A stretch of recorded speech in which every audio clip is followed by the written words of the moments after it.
नमस्कार प्रेक्षक हो, स्मरण अहिल्यादेवी या कार्यक्रमात मी तेजस्विनी आपलं मनपूर्वक स्वागत करते. प्रेक्षक हो, स्मरण अहिल्यादेवी या मालिकेमध्ये आज आपण ऐकणार आहोत स्वाती वैद्य यांना.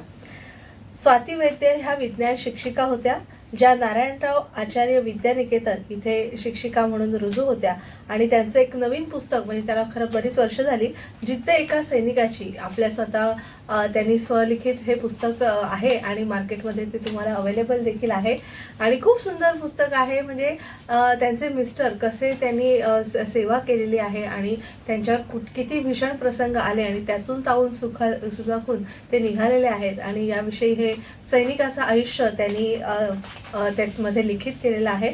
आज स्वातीताई लेख वाचणार आहे तो अहिल्यादेवी होळकरांचं ऐतिहासिक महत्त्व याच्यावर आहे आणि मी त्यांना विनंती करते की त्यांनी आपला लेख सादर करावा. तत्पूर्वी इंदोरच्या होळकरांचं राज्य म्हणजे मराठी राज्यसत्तेमधील एक महत्त्वाचं संस्थान होतं. इंदोर राज्याच्या होळकरशाहीमध्ये अनेक राजे होऊन गेले. त्यामध्ये आदर्श महिला राज्यकर्त्या म्हणून अहिल्याबाई होळकरांचा सिंहाचा वाटा होता. इंदोर राज्याची जवळजवळ 29 वर्ष सत्ता ही अहिल्याबाईंच्या हाती होती. त्यांनी अत्यंत पारदर्शकपणे राज्यकारभार केला. जनतेप्रती फार मोठी उत्तरदायित्वाची भूमिका त्यांनी पार पाडली. त्यांनी अनेक प्रकारे लोककल्याणाची कामं केलेली आहेत, जी आपण आपल्या या मालिकेमध्ये तुमच्या लेखरूपात तुमच्यासमोर सादर केलेली आहे. तर मी स्वातीताईंना विनंती करते. स्वातीताई, सर्वप्रथम स्वागत तुमचं आमच्या आचार्य 90 FM मध्ये आणि स्मरण अहिल्यादेवी या मालिकेमध्ये तुम्ही अहिल्यादेवी होळकरांचं ऐतिहासिक महत्त्व आमच्या सगळ्या प्रेक्षकांना सांगावं. धन्यवाद तेजस्विनी. नमस्कार, मी स्वाती वैद्य. आज आपण माळव्याच्या तत्वज्ञानी महाराणी म्हणून ओळखल्या जाणाऱ्या भारतीय राजकारणातील प्रसिद्ध महिला राज्यकर्त्या पुण्यश्लोक अहिल्याबाई होळकर यांच्या 300व्या जयंतीनिमित्त त्यांचे भारतीय इतिहासातील अनन्यसाधारण महत्त्व व त्याचे दूरगामी परिणाम यावर प्रकाश टाकणार आहोत. यासाठी संदर्भ म्हणून श्री सुधीर थोरात यांच्या एकतामधील लेखाचा आधार घेतला आहे. सतत 800 वर्ष इस्लामिक आक्रमकांनी हिंदुस्थानवर राज्य केल्यामुळे मानसिकदृष्ट्या खच्चीकरण झालेल्या व गुलामगिरीने पिचलेल्या समाजासाठी हिंदू धर्म रक्षण व संवर्धन करण्याच्या दृष्टीने अहिल्याबाई होळकरांचे मोठे योगदान आहे. म्हणूनच त्यांच्या कार्याचे ऐतिहासिक मोलही फार मोठे आहे. त्या काळात सार्वजनिकरित्या सण समारंभ करण्यास प्रतिबंध होता. अशा वेळी हिंदू समाजात सर्वप्रथम शिवरायांनी धार्मिक व सामाजिक दृष्ट्या नवचैतन्य निर्माण करण्याचे काम केले. तसेच संस्कृतीच्या रक्षणासाठीही खूप कार्य केले.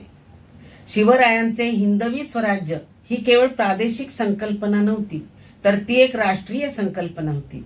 कारण त्यांना दिल्ली सुद्धा जिंकून काबीज करायची होती. प्रजेचा संतोष हाच राज्याचा खरा पाया असतो, ही शिकवण छत्रपती शिवाजी महाराजांकडून व हिंदू संस्कृतीतून आपल्याला मिळते. शिवरायानंतर संभाजी महाराज, राजाराम महाराज, ताराराणी, थोरले शाहू महाराज यांच्या काळात स्वराज्य रक्षण व संवर्धनाचे मोठे काम झाले.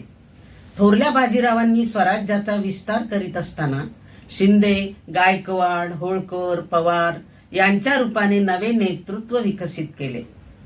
त्यातील होळकर घराण्याची सून असलेल्या अहिल्यादेवींचे आपल्या राष्ट्राच्या इतिहासात आणि सांस्कृतिक पुनरुत्थानात मोठे योगदान आहे. अनेक उपाध्या देखील कमी पडतील असे त्यांचे व्यक्तिमत्व व कर्तृत्व आहे. मध्ययुगीन काळात इस्लामिक आणि ख्रिश्चन राजसत्तांमुळे जगातील अनेक संस्कृतीचा ऱ्हास झाला, परंतु असंख्य अत्याचार सहन करूनही हिंदू संस्कृती टिकून राहिली. यामध्ये अहिल्यादेवींचे मोठे योगदान आहे. हिंदू समाजात आत्मविश्वास निर्माण करण्यासाठी त्यांनी जे कार्य केले ते नवीन पिढी पुढे येणे अत्यंत गरजेचे आहे. अहिल्यादेवींनी विनाश आणि आक्रमण यांची प्रक्रिया थांबवून पुनर्निर्माणाची प्रक्रिया सुरू केली.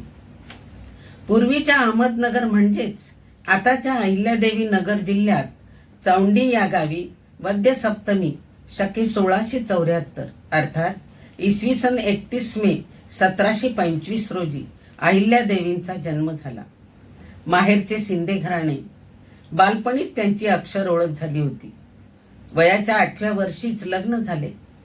त्यांच्या लग्नानंतर पहिल्या 15 ते 20 वर्षातच घरातील सुमारे 23 जणांचे निधन झाले आणि वयाच्या 28व्या वर्षी अहिल्यादेवींना वैधव्याला सामोरे जावे लागले.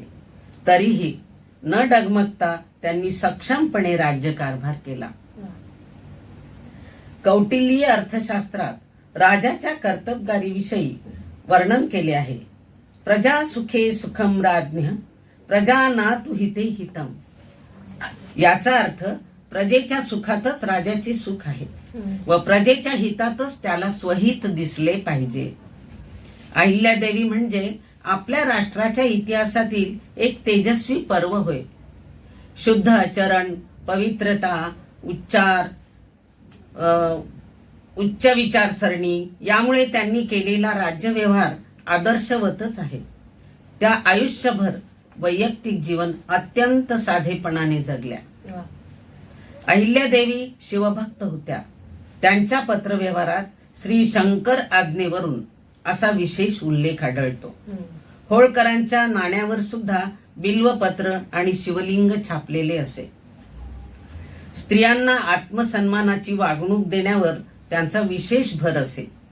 धर्मकारण, राजकारण, जनकल्याण, पायाभूत सुविधा आणि विकास कामे या संबंधींच्या धोरणातून त्यांच्या आदर्श राज्यकारभाराचे प्रतिबिंब दिसते. वृक्ष लागवड, रस्ते बांधणे, जलसंवर्धन, जलवितरण, अन्नछत्र, मुलींची पाठशाळा, हुंडाबंदी, दारूबंदी, जंगलतोड रोखणे, गतिमान दळणवळण साधनांची निर्मिती व वेदांच्या अध्ययनासाठी काशीजवळ ब्रह्मपुरीची स्थापना अशा अनेक गोष्टी त्यांनी यशस्वी रीतीने केल्या आहेत. शिवरायांनी 18 पगड जातींना एकत्र करून हिंदू समाजाला स्वातंत्र्य मिळविण्याच्या ध्येयाशी जोडले. त्याचा परिणाम 18व्या शतकात दिसून आला.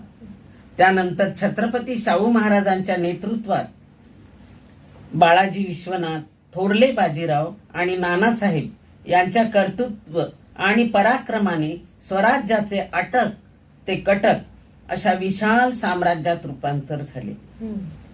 त्यांना शिंदे, होळकर, गायकवाड, पवार, नागपूरकर भोसले आणि इतर अनेक सरदार घराण्यातील कर्तृत्ववान मंडळींची साथ मिळाली. पराधीनतेच्या काळात आपण कधी एक राष्ट्र नव्हतो अशी मांडणी केली जाते, परंतु संस्कृतीच्या आधारावर एक समृद्ध राष्ट्रजीवन इथे विकसित होत होते. त्याची अनुभूती अहिल्यादेवींच्या कार्यातून येते. विविधता असलेल्या आपल्या देशात एकात्मता रुजविण्याचे काम अहिल्यादेवींनी केले. त्यांच्या धार्मिक कार्यामागे एक व्यापक दृष्टी होती. ती म्हणजे या देशातील विविध भागात राहणाऱ्या लोकांना एका सांस्कृतिक साखळीने जोडून त्यांच्या मनात देशाबद्दल आपलेपणा व प्रेम निर्माण करणे हे होय. अहिल्यादेवींच्या या कार्यामुळेच उत्तर प्रदेशातील काशी विश्वेश्वरापासून दक्षिणेतील रामेश्वरापर्यंत व पश्चिमेकडील द्वारकेपासून पूर्वेकडील जगन्नाथपुरीपर्यंतच्या प्रदेशातील विविध जाती धर्माच्या समाज एका सांस्कृतिक बंधनाने एकत्र येण्यास कळत नकळत मदतच झाली. त्यांच्या कार्याचा आढावा घेताना त्यांचे सामाजिक, राजकीय आणि राष्ट्रीय परिणाम यांचा विचार करणे निश्चितच आवश्यक ठरते. भिल्ल समाज त्यांच्या परिसरात नेहमी उपद्रव देत असे, म्हणून अहिल्यादेवींनी भिलकवडी कर सुरू करून त्यांना भांडवल उपलब्ध करून दिले. जंगलातील पडीक जमीन त्यांना कसण्यासाठी वाटप करून दिली. आपण त्याहीपेक्षा महत्वाचे म्हणजे जंगलातील वाटसरूंच्या संरक्षणाची जबाबदारीच भिल्ल समाजावर सोपवली गेली.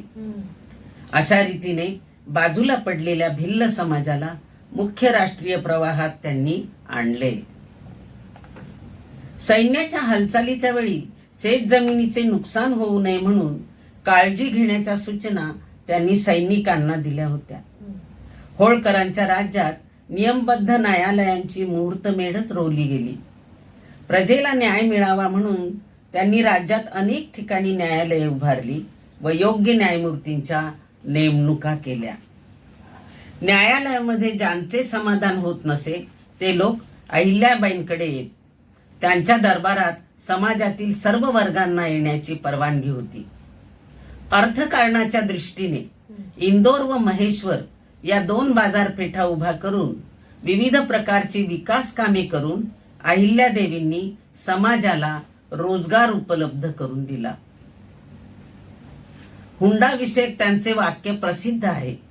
अहो, वधूला देवी म्हणावे, लक्ष्मी म्हणावे आणि तिच्या प्रवेशाचे या आदिमायेच्या स्वागताचे पैसे घ्यावे, हे कसले वर्तन? स्त्रीच्या कौतुकाची नुसती सोंगे व नुसता खोटा देखावा, हेच ते वाक्य. नवीन पिढी समोर आदर्श ठेवता येईल असे अहिल्यादेवींचे आदर्श जीवन चरित्र आहे. स्त्रियांवरील अन्याय व बहुजनांवरील अन्याय या दोन्हींचे चित्र बदलायचे असेल तर अहिल्यादेवींच्या चरित्राचा अभ्यास निश्चितच उपयोगी पडतो. अहिल्यादेवींनी समाजाच्या उत्थानासाठी केलेल्या कार्याला समरसता व राष्ट्रीय पुनर्निर्माण असे 2 पैलू आहेत. आज अहिल्यादेवींची अगदी प्राथमिक माहिती समाजाला आहे.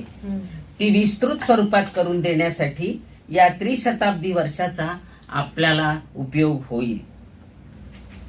मागास वर्गातून आलेली एक महिला देशाच्या संस्कृती रक्षणात मोलाची भूमिका बजावते हे सत्य असताना अहिल्यादेवींच्या चरित्रातून धर्म बाजूला काढून भ्रम निर्माण करण्याचा प्रयत्न डाव्यांनी चालविला आहे. परंतु ज्यामधून धर्म बाजूला काढता येत नाही असे चरित्र व कर्तृत्व अहिल्यादेवींचे आहे. अहिल्यादेवींनी ज्या क्षणी कारभार हाती घेतला तेव्हा ब्राह्मणासमक्ष संपत्तीवर तुळशीपत्र ठेवले आणि प्रतिज्ञा केली, ती आज महेश्वराच्या वाड्यावर लिहिलेली आहे. माझे कार्य प्रजेला सुखी करणे आहे. माझ्या प्रत्येक कृतीला मी स्वतः जबाबदार आहे. सत्तेच्या अधिकारामुळे मी येथे जे काही काम करीत आहे त्या प्रत्येक कृत्याचा जाब मला परमेश्वरापुढे द्यायचा आहे. परमेश्वराने ज्या ज्या जबाबदाऱ्या माझ्यावर सोपविल्या आहेत त्या मला पार पाडायच्या आहेत. या प्रतिज्ञेप्रमाणे अहिल्यादेवींनी खरोखरच जनकल्याणाची अनेक कार्य केली. मंदिर निर्माण, मंदिराचा जीर्णोद्धार, मंदिरामध्ये पूजेची आणि तेलवातीची व्यवस्था, धर्मशाळांची निर्मिती, सदावर्ते चालू करणे, बागा आणि छत्री बांधणे, नद्यांवर घाटांची निर्मिती, पाण्यासाठी कुंडे, नर्मदेच्या परिक्रमा करणाऱ्यांची भोजनाची व्यवस्था म्हणून अन्नछत्र, पुजाऱ्यांना उपजीविकेसाठी गावे धर्मादाय देणे, तलावांची निर्मिती, बारवांची निर्मिती यांची भली मोठी यादी पाहिली तर थक्क व्हायला होते. अहिल्यादेवींनी केलेल्या विकास कामांची बेरीज आजच्या काळात काही 1000 कोटी रुपयांची होईल. अशा पद्धतीने अत्यंत सफल कारकीर्द करून अहिल्यादेवी 13 ऑगस्ट 1795 रोजी निजधामाला गेल्या. अहिल्यादेवींच्या निधनाच्या सुमारासच म्हणजे इसवी सन 1793 ते 1800 या काळात दुर्दैवाने मराठा साम्राज्यातील अनेक महत्वाच्या व्यक्तींचे निधन झाले.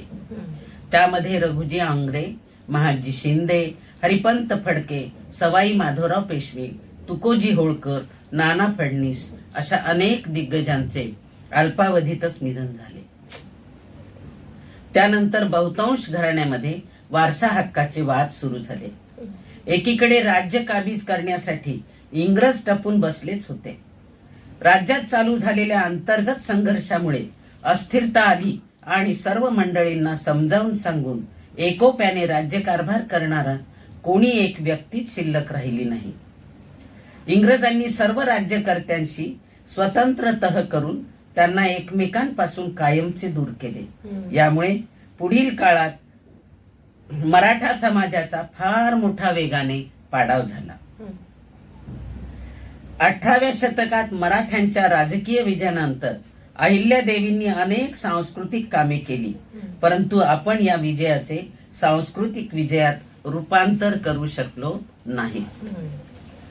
तसेच स्वतःमध्ये घडवून आणायचे बदल करण्यास हिंदू समाजाला अपयश आले. मात्र भारताला संपूर्णपणे इस्लामिक करण्याचे इतिहासाचे कालचक्र परतवून लावण्यात शिवशाहीला मोठे यश आले आणि हिंदू संस्कृतीची ओळख टिकवून ठेवण्यातही ते यशस्वी झाले. हे मराठ्यांच्या इतिहासाचे 2 महत्वाचे पैलू आहेत. या सर्व गोष्टींचा अभ्यास नवीन पिढीने करणे आवश्यक आहे.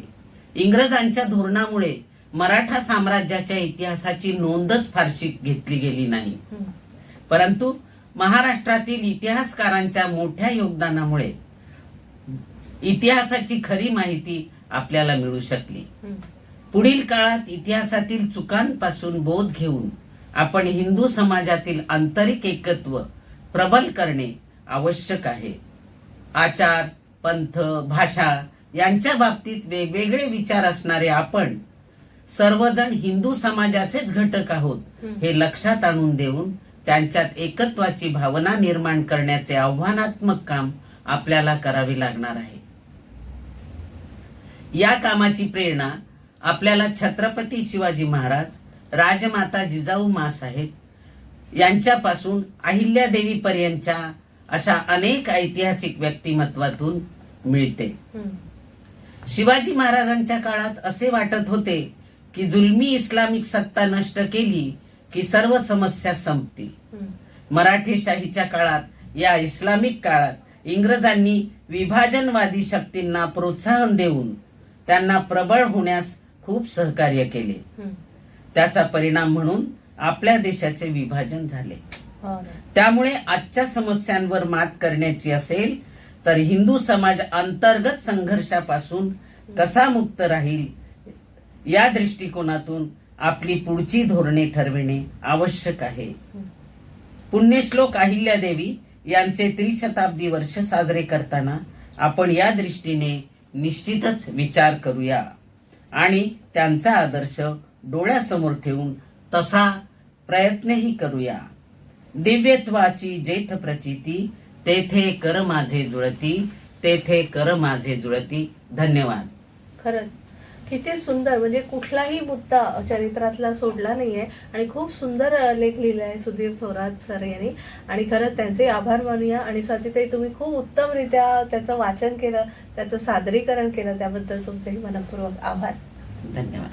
प्रेक्षक हो, स्मरण अहिल्यादेवी या कार्यक्रमात आज आपण स्वाती वैद्य यांच्याकडून लेख जाणून घेतला, तो म्हणजे सुधीर थोरात यांचा अहिल्यादेवी होळकरांचं ऐतिहासिक महत्त्व काय होतं याविषयी आपण जाणून घेतलं. पुन्हा एका नवीन व्यक्तींसह भेटूया पुढील स्मरण अहिल्यादेवी या कार्यक्रमात. तोवर मी तेजस्विनी आपला निरोप घेते. धन्यवाद.